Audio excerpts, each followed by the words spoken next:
오늘 이 시간 우리에게 주시는 말씀은 갈라디아서입니다. 갈라디아서 1장 10절에서 12절 말씀입니다. 신약 302페이지입니다. 갈라디아서 1장 10절에서 12절 말씀 한 목소리로 같이 읽겠습니다.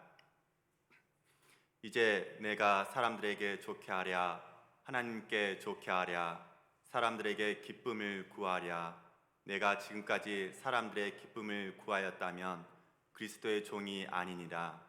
형제들아, 내가 너희에게 알게 하노니 내가 전한 복음은 사람의 뜻을 따라 된 것이 아니니라. 이는 내가 사람에게서 받은 것도 아니요 배운 것도 아니요 오직 예수 그리스도의 계시로 말미암은 것이라. 아멘. 이 시간 하나님이 먼저입니다 말씀 제목으로 같이 은혜 받겠습니다. 로빈 마이어스가 지은 책이 있는데요, 언더그라운드 교회라는 책이 있습니다. 거기에 나온 이야기인데, 한 젊은 목사님이 있었습니다. 그런데 한 250명 되는 교회에서 만장일치로 그 목사님을 모시고 왔습니다. 정확하게 알아보니까 사실상 만장일치였답니다. 250명 중에 2명만 빼고 모두 목사님 오신 것을 찬성했다는 거죠. 근데 그것을 알게 된 젊은 목사님이 약간 조금 궁금하기도 하고, 어떤 사람일까 6개월 동안 그 두 사람이 누구인지 탐정놀이를 했답니다. 계속 그 두 사람이 누구인지. 그래서 결국 알아냈어요.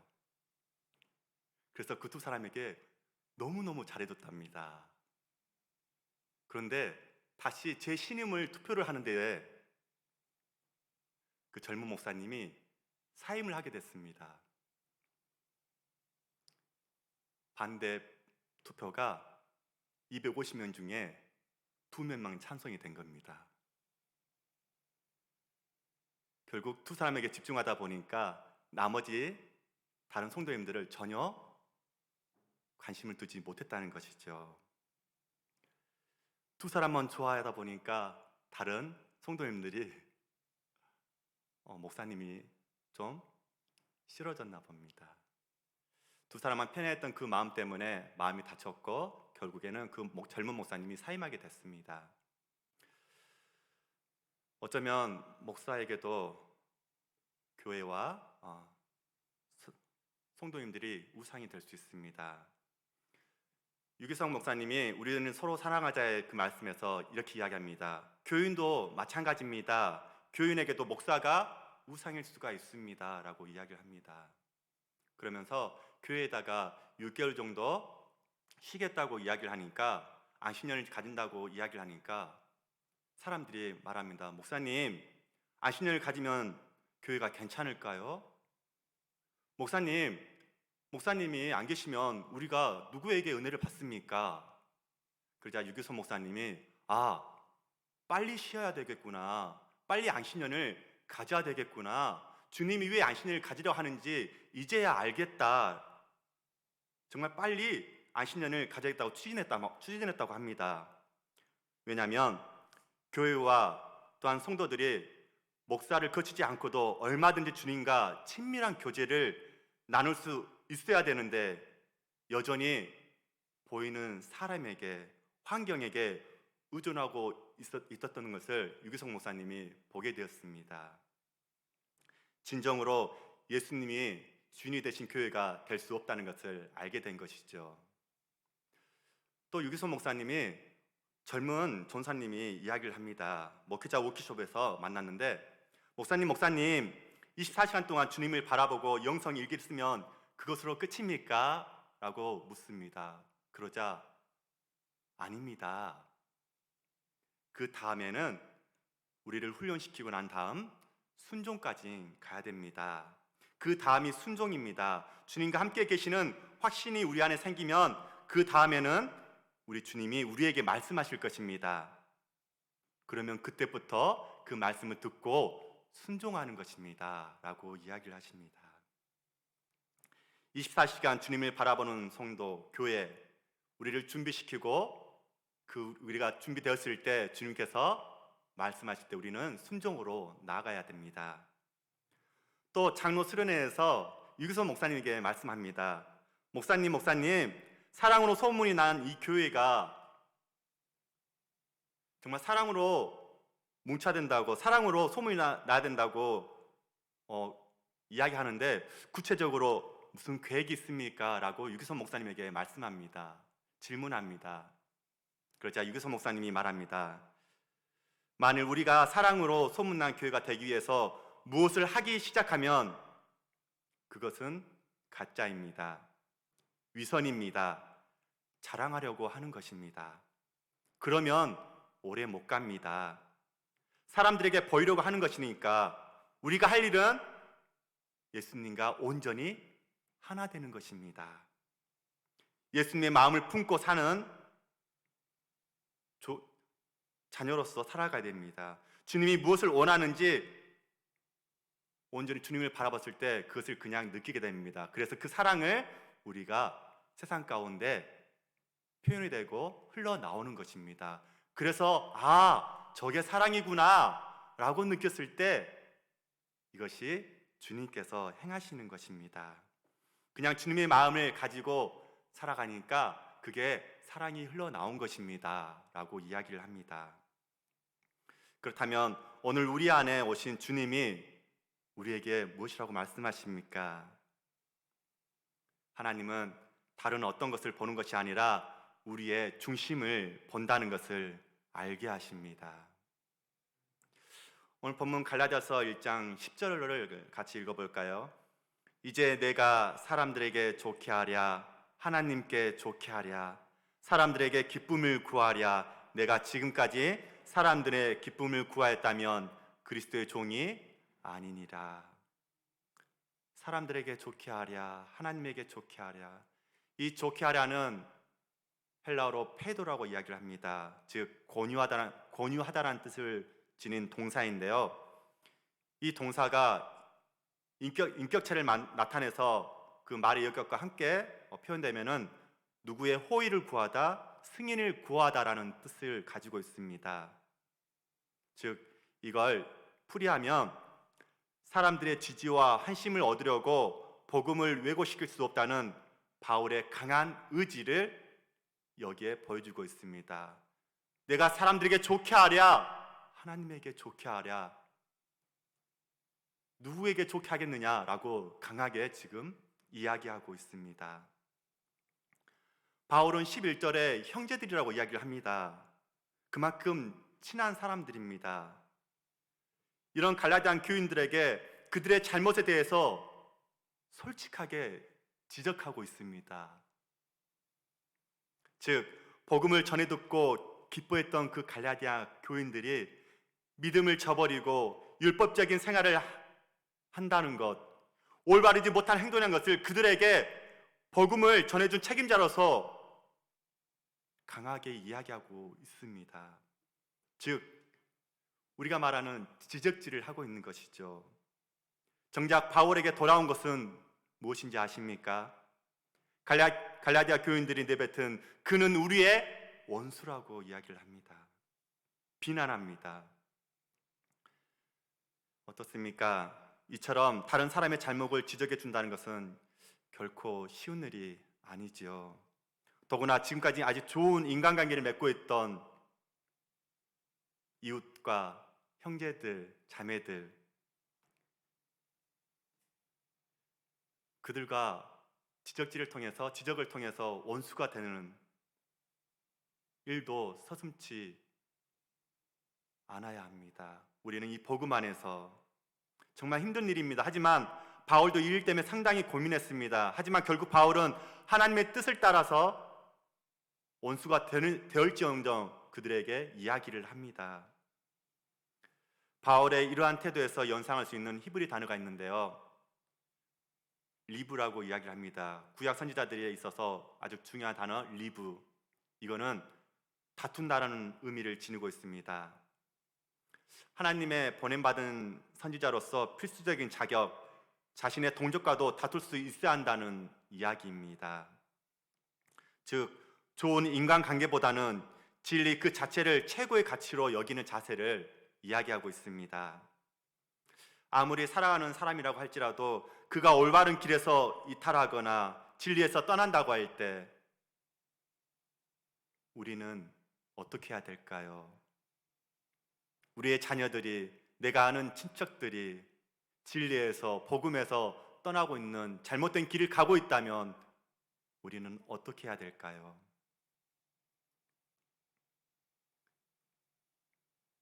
용기가 있어야 됩니다. 우리가 주의 종으로서, 주의 자녀로서 살아가려면, 하나님의 선지자로 세워지려면 그 진리 앞에 담대히 선포할 수 있어야 됩니다. 나단 선지자를 보십시오. 다윗 왕에게 나갑니다. 하나님의 말씀을 가지고 나단 선지자가 서 있습니다. 다윗 왕의 말 한마디면 나단 선지자는 죽을 수가 있습니다. 너무나 쉽게 그 시대에는 왕의 힘이 워낙 막강했지요. 말 한마디면 죽이고 살리는 것은 일도 아니었습니다. 어떤 것을, 죄를 덮는 것은 일도 아니었지요.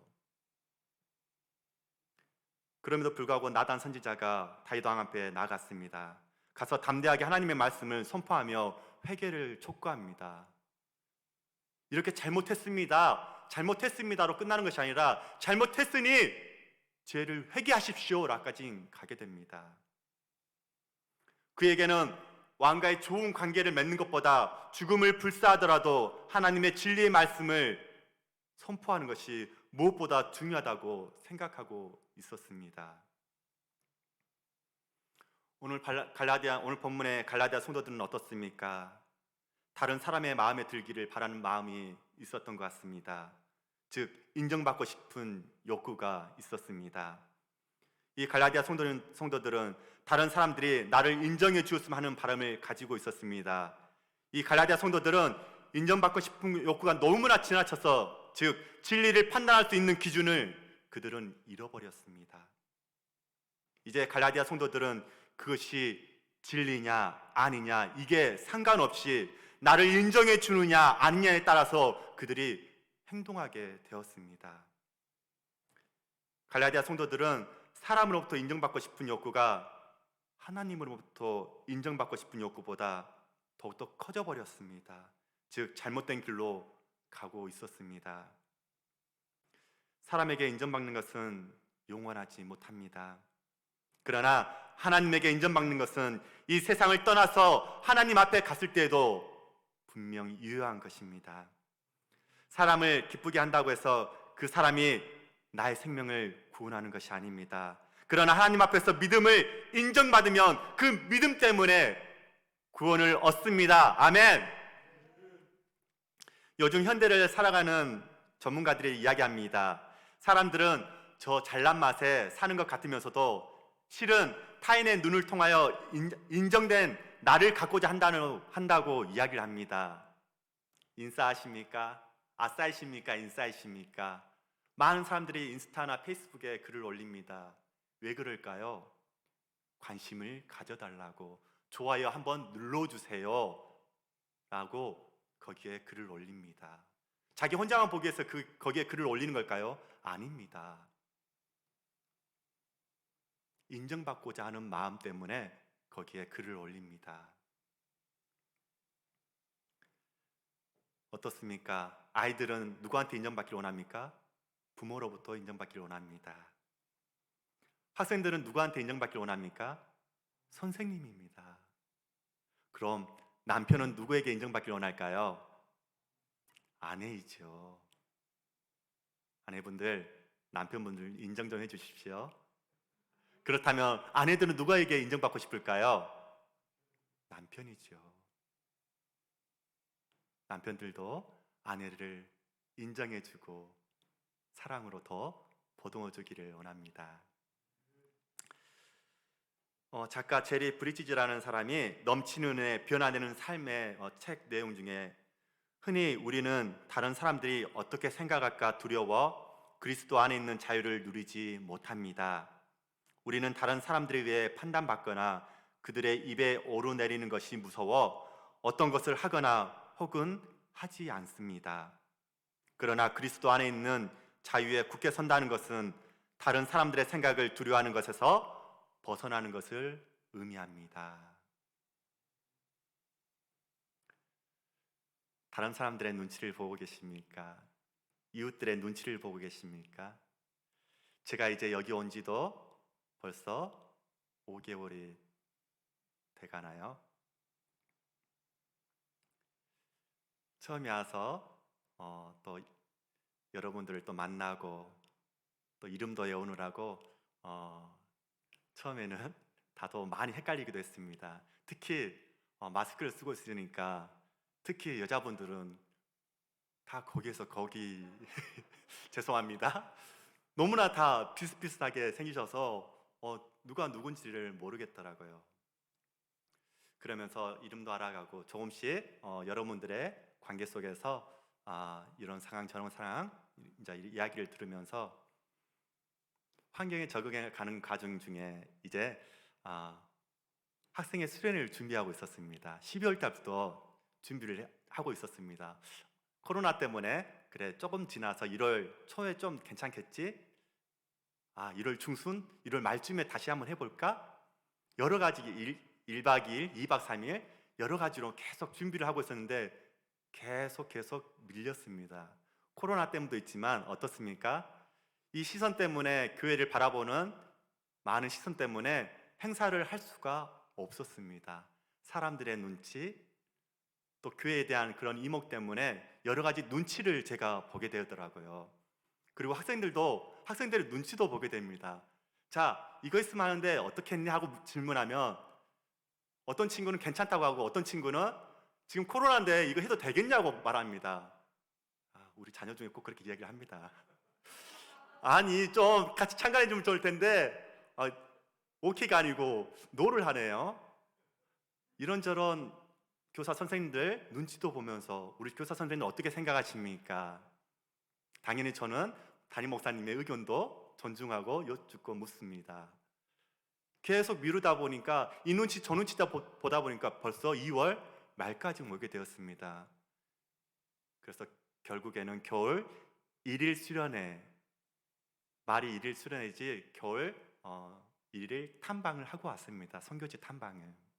그래도 주님의 은혜 가운데 아무 사고 없이 그래도 저녁에 예배도 드리고 학생들과 같이 통성 기도라는 것도 한번 해보고 그래도 믿음 안에 하나님의 은혜 가운데 잘 마치게 되었습니다. 하나님의 말씀을 전달하는 사람들, 또 그분의 말씀을 듣고 사는 사람의 중요한 자세, 그것은 하나님만 두려워하고 그분만 기쁘시게 해야 합니다. 사람을 기쁘게 하는데 관심을 갖지 않아야 됩니다. 그래야 하나님께서 전하라는 말씀을 담대하게 전할 수가 있습니다. 하나님께서는 그런 사람을 사용하시고 말씀하십니다.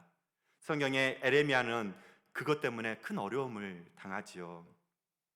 당시에 많은 선지자들은 왕에게 기쁨을 주고 싶은 말, 좋은 말,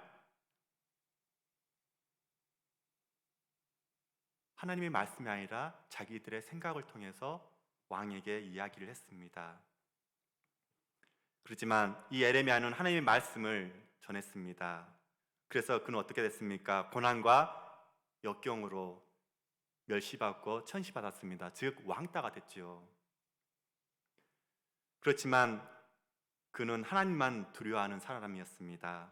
하나님의 말씀에 귀를 기울이고 그분의 말씀을 듣고 그대로 전달하는 것, 말씀을 받은 자의 책임을 에레미야는 잘 이루었습니다. 하나님께서 그런 사람을 붙들어 주시고 그를 통해 일하십니다. 우리를 또한 그런 사람들이 되기를 축복합니다. 닐 앤더슨이 쓴 그리스도 안에서 자유하도록 도우십시오라는 책이 있습니다. 자신의 삶 속에 있는 그 모든 추한 일들을 낯선 사람이나 친구 또는 목사에게 털어놓는다는 것은 여간 어려운 일이 아닙니다. 그 결과 많은 사람들이 창피해서 도저히 말할 수 없는 그런 문제들을 해결하지 않고 속에 묻어둔 채 그냥 지냅니다. 그들은 행여라도 다른 사람들이 자기가 어떤 사람인지를 알게 될까 봐 두려워합니다. 또 자기가 속으로 무슨 생각을 하고 있는지 그것이 발각될까 봐 몹시 겁을 냅니다. 그렇다면 하나님은 과연 그들에게 무슨 일이 일어났으며 그들이 무슨 일을 저질렀으며 또 그들이 지금 무엇을 생각하고 느끼는지에 대해 알고 계실까요? 아니면 모르고 계실까요? 라고 책에 써놨습니다. 우리들의 생각을 주님이 모르실까요? 우리들의 생각 하나하나를 주님은 알고 계십니다. 히브리서 4장 13절에 이렇게 말씀하고 있습니다. 지으신 것이 하나도 그 앞에 나타나지 않음이 없고 우리의 결산을 받으실 이의 눈앞에 만물이 벌거벗은 것 같이 드러나느니라. 선지자 사무엘이 사울 왕을 책망했을 때 이 사울 왕의 고백, 사무엘상 15장 24절 말씀에 사울이 사무엘에게 이르되 내가 범죄하였나이다. 내가 여호와의 명령과 당신의 말씀을 어긴 것은 내가 백성을 두려워하여 그들의 말을 청종하였음이니이다. 하나님은 우리의 삶의 주인이 되길 원하십니다. 정당한 주권을 다른 누구와도 나눌 의향이 없으신 하나님이십니다. 그러므로 우리가 세상 사람들의 거절의 두려움을 극복할 수 있는 방법은 사람들이 내건 조건을 만족시키며 받는 인정보다는 바로 하나님의 한결같은 인정을 값지게 여기는 것입니다. 하나님은 우리를 온전히 기뻐하시기 때문에 다른 사람들이 우리에게 부정적으로 반응한다고 해서 절망할 필요는 전혀 없습니다. 하나님과의 관계가 깊어지십시오. 그러면 성령님께서 해방의 진리로 우리에게 점점 더 큰 은혜를 허락하실 것입니다. 우리의 삶에서 다른 사람들의 평판을 우리의 가치의 근거로 삼고 있다면 이것을 내려놓으시고 하나님의 무조건적인 사랑과 완전한 용납하심에 우리의 존재의 의의를 다시 한번 하나님께 올려드리십시다. 우리의 가치책에 심오한 변화가 일어나려면 분명 정직과 객관성을 잃지 않고 하나님의 말씀을 오랫동안 끊임없이 하루하루 매 삶에 적용하며 살아가야 할 것입니다. 아하스는 남유다에 만연된 왕들 가운데 한 명입니다. 그는 하나님보다 눈에 보이는 아수르 왕을 더 의지하고 신뢰했습니다. 즉 아하스에게는 아수르가 하나님이었습니다. 그는 하나님의 성전의 구조를 자신의 마음대로 변경하며 망령된 행위를 행했죠.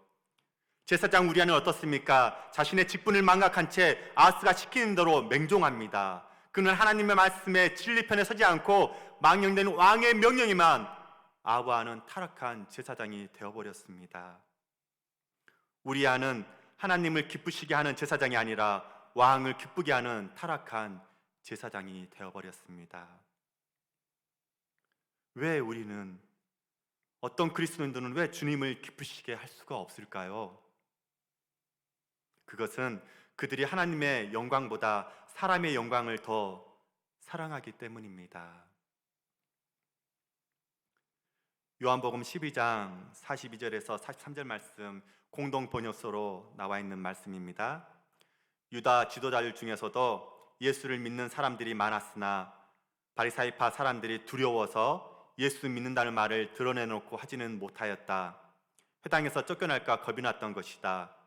그들은 하느님께서 주시는 영광보다도 인간이 주는 영광을 더 사랑하는 사람들이었다. 이 요한복음 12장은 유대 관원 중에서도 주님을 믿는 사람들이 많이 있었습니다. 하지만 그들은 바리새인들 때문에 그들이 회당에서 쫓겨나지는 않을까 하여 믿음의 고백을 하지 못했습니다. 담대히 공개적인 그리스도인이 되지 못했습니다. 그들의 결정은 하나님의 영광보다 사람의 영광을 더 사랑하는 데 있었습니다. 우리의 모습은 어떻습니까? 하나님의 영광을 위해서, 사람의 영광을 위해서 어떤 것에 영광을 두고 살아가고 있습니까? 우리는 복음이 예수님을 믿고 따르면서 인기 있을 것이라고 혹시 생각하셨습니까? 그래서 그 복음을 전하고 계십니까? 진짜 이유는 그것이 진실이기 때문에 우리가 이 복음을 전하고 있습니다. 우리는 그것이 즉각 여러분의 귀에 달콤하게 들릴 것이라고 생각하기 때문이 아니라 우리가 그것이 진실이라고 알고 있기 때문에 우리가 지옥에 갈 수밖에 없다는 소식과 예수 그리스도로 말미암아서 주어지는 이 구원을 우리 모두가 필요로 한다는 것을 우리는 세상에 전하려고 하고 있는 것입니다. 진리가 항상 여러분을 만족되어지길 소망합니다. 여러분이 이 진리에 서서 살아가길 축복합니다. 이 복음이라는 것은 첫째도 하나님께 영광입니다. 둘째도 하나님께 영광입니다. 마지막도 하나님께 영광입니다. 복음의 내용은 예수 그리스도입니다. 이 복음, 즉 예수 그리스도를 전하며 사는 사람들은 범사에 하나님께 영광을 올려드립니다. 그렇다면 왜 다른 복음이 들어옵니까? 즉 다른 복음을 전하는 사람들의 기준이 하나님께 있지 않기 때문입니다. 그들은 구원의 기준을 행위에 두고 있습니다. 이 갈라디아 교인들처럼 그들은 사람들의 구원을 받는 것 같이 느끼게 하는 것이 기준을 두고 있기 때문에 행위를 강조합니다. 열심히 일하십시오. 열심히 전도하십시오. 열심히 행하십시오. 착한 일을 많이 하십시오. 그래야 구원받습니다. 이 갈라디아 교인들이 외치는 이야기가 들리십니까? 그래서 믿음이 굳세지 못한 사람들은 그 가르침에 현혹되어서 열심히 일을 합니다. 나는 오늘 이 일을 했기 때문에 구원받았어. 야, 착한 일을 많이 했구나. 나는 구원받았어. 혹시 이런 착각 속에 살고 있지는 않으십니까? 착한 일을 하는 것은 정말 좋습니다. 착한 일을 하는 것은 하나님의 뜻이기도 합니다. 하나님께서는 우리 성도님들이 착한 일을 많이 할 수 있도록 은혜를 넘쳐나게 하십니다. 고린도후서 9장 8절에 하나님이 능히 모든 은혜를 너희에게 넘치게 하시나니 이는 너희로 모든 일에 항상 모든 것이 넉넉하여 모든 착한 일을 넘치게 하게 하려 하심이라. 선행을 통해서 영광 돌리는 것은 정말 좋은 일입니다. 그러나 정말 중요한 것은 삶의 순서가 바뀌면 안 된다는 것입니다. 하나님이 먼저이고 그 다음이 나중입니다. 우리는 항상 하나님의 뜻, 하나님의 영광, 하나님의 일, 하나님의 계획, 하나님의 역사를 우선으로 하나님을 기쁘시게 해드려야 합니다.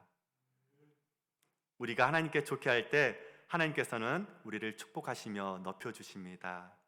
직장인들 중에는 직장일 때문에 주의를 거룩하게 지키는데 어려움을 많이 겪습니다. 그러나 다소 불이익이 있더라도 먼저 하나님을 우선시할 때 오히려 진정으로 예수 믿는 사람으로 인정받고 신뢰감을 얻을 수도 있습니다. 하나님께서는 하나님을 기쁘시게 하는 사람과 함께 하십니다. 그리고 은혜를 베풀어 주십니다. 하나님께서는 우리가 복음과 선교를 위하여 사는 것을 기뻐하십니다. 요셉은 어떠한 삶을 살았습니까? 하나님을 기쁘게 했습니까? 사람을 기쁘게 했습니까? 만약에 그가 사람을 기쁘게 하느라고 보디발의 아내가 원하는 대로 그대로 행했다면 그의 인생은 그것으로 끝장이 났을 것입니다. 하지만 그는 하나님을 기쁘시게 했습니다. 그렇기 때문에 보디발의 아내의 청을 거절하여 모함도 받고 억울하게 감옥새도 했지만 하나님께서 그를 높여 애굽의 총리로 삼아주셨다는 것입니다. 오늘 학생들과 같이 말씀을 나누면서 이야기를 했습니다. 하나님의 계획 속에 우리가 살아가자. 하나님의 계획이 무엇일까? 많은 친구들이 하나님의 계획 속에 당장 앞에 있는 것만 바라본다고 이야기를 했습니다. 학생들이 중간고사, 기말고사가 되면은 교회에서 잘 안 보인다고 이야기를 합니다. 많은 숫자들이 빠진다고 합니다. 시험을 보는 그 주간에는 한두 주간은 빠져도 된다는 생각들이 조금씩 있더라고요. 하나님의 계획이 무엇일까? 어쩌면 하나님이 그 시험 기간에도 너희들을 찾으시는 계획 속에 더 큰 일을 아마 우리 친구들에게 행하지 않으실까? 우리 친구들과 서로 같이 말씀을 나누었는데요. 이제 우리들이 시험 기간이라고 해서 시간을 촉박하는 것이 아니라 하나님의 계획 속에 살아가자고 이야기를 했습니다. 하나님을 기쁘시게 하는 일, 예배에 우리가 함께 하자라고 이야기를 했습니다. 고3들을 많은 사람들이 이야기를 합니다. 고3들이 되면, 고3학년이 되면 그 1년간 쉬었다가 대학교 들어가면 다시 믿음 생활 하겠습니다. 교회로 돌아오는 친구가 10명 중에 한두 명이라고 합니다. 거의 돌아오지 못한다고 합니다. 통계적으로. 하나님을 기쁘시게 하는 것이 무엇일까요? 잠시 내 앞에 있는 그것에 현혹되어져서 그것의 기쁨으로 살아가고 있지는 않는지. 하지만 하나님의 계획 속에서 하나님이 그린 그림을 우리가 더 크게 바라보고 나갔으면 합니다. 종교개혁의 선두주자였던 마틴 루터가 로마 카톨릭 권위 앞에 소환당했을 때 아주 잘 알려져 있는 내용을 오늘 말씀을 마무리하며 이야기하겠습니다. 황제 같은 이엄과 당신의 주권은 내게 단순한 대답을 요구합니다. 다음이 내 대답입니다. 내 대답은 단순하고 명료합니다. 만약 내가 성경의 증언을 통해 나는 교황이나 혹은 공의 등의 권위에 대해 신뢰하지 않기 때문에, 왜냐하면 그들이 종종 실수를 범해왔고 종종 그들 스스로에 대해서조차 모순을 보여왔기 때문에 내가 틀렸다고 유죄 판결을 받는 것이 아니라면 나는 내가 증거했던 성경으로 인해 지금 유죄 판결을 받고 서 있는 것이고 나의 양심은 하나님의 말씀에 사로잡혀 있습니다. 나는 그 무엇도 취소할 수도 없고 취소하지도 않을 것입니다. 내 양심에 반하게 행동하는 것은 우리에게 안전한 일도 아니고 또한 우리가 선택할 수 있는 일도 아니기 때문입니다. 이것이 내 입장입니다. 나는 다른 입장을 취할 수 없습니다. 하나님, 저를 도와주시옵소서. 아멘. 과거에 무수한 그리스도인들이 주님을 기쁘시게 하기 위해서 엄청난 대가를 치렀습니다. 그들은 모든 일에 성경을 따르기를 바랬습니다. 그들은 성경에 있는 무엇이든지 받아들여야 하며 성경에 없는 것은 무엇이든지 거절했습니다. 따라서 이것 때문에 그들은 커다란 대가를 치렀지요. 만약 여러분이 진리의 표준을 약간 낮추면서 그것을 엄격하게 지키지 않는다면 여러분은 많은 비난과 조롱을 지금은 피할 수 있을 것입니다. 그러나 만약 여러분이 진리를 위해 굳게 서려 한다면 여러분은 핍박을 피할 수 없습니다. 대가를 치르는 것을 두려워하지 마시고 주님 앞에 다시 한번 나아가야 됩니다. 우리는 어떤 희생을 치르더라도 하나님 편에 서고 하나님 마음에 드는 것을 우리의 목표로 삼아야 합니다. 이제 우리는 이 시간 다시 한번 결정을 내립시다. 다른 사람의 호감을 살려는 노력을 담념하고 하나님의 마음에 들도록 더욱더 열정적으로 나아갑시다. 당신의 영원한 운명이 하나님께 달려있음을 다시 한번 기억합시다. 그래서 우리 모두의 마음에 하나님을 기쁘시게 하는 진리의 편에서 흔들리지 않기를 예수님의 이름으로 축원합니다. 아멘. 기도하겠습니다.